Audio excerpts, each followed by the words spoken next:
ప్రభునందు ప్రియులైన మీకందరికీ యేసుక్రీస్తు ప్రభువారి నామములో శుభవందనాలు తెలియజేస్తూ ఉన్నాం. ఎడారిలో సెలయేర్లు అనే దిన ధ్యానము కొరకై స్వాగతం. జూలై 15.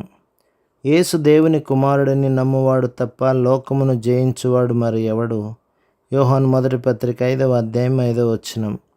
నీలాకాశం నవ్వుతున్నప్పుడు, మలయ మారుతాలు వీస్తున్నప్పుడు, పరిమళ సుమాలు పూస్తున్నప్పుడు తేలికే దేవుడిని ప్రేమించడం.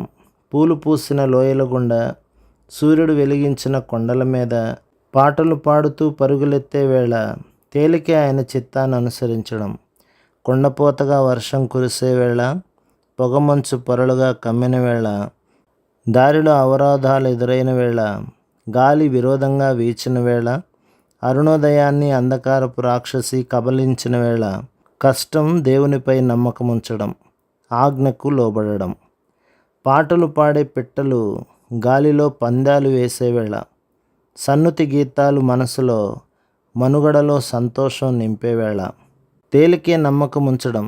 కానీ పాట ఆగిపోతే, కష్టాలతో కాలం స్తంభిస్తే కావాలి మనకి భయ సందేహాలను అధిగమించే విశ్వాసం.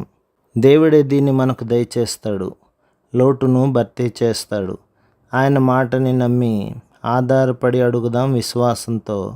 మార్గం కఠినమైన, సరళమైన, సదా మన నాయకుడు ఆయనే. అనుదిన అవసరాలను అందించేవాడు ఆయనే.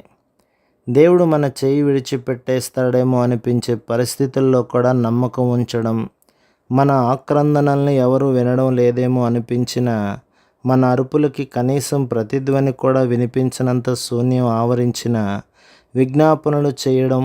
ఈ లోకం ఓ యంత్రంలాగా దాని పని అది చేసుకుంటూ పోతూ కలకాలం ఎవరితో నిమిత్తం లేకుండా కొనసాగుతూ ఉన్నప్పుడు కూడా దేవుడు నిద్రపోవడం లేదు. ఎప్పటిలాగానే మనల్ని ప్రేమిస్తూ ఉన్నాడు అన్న నిశ్చయతని కలిగి ఉండడం.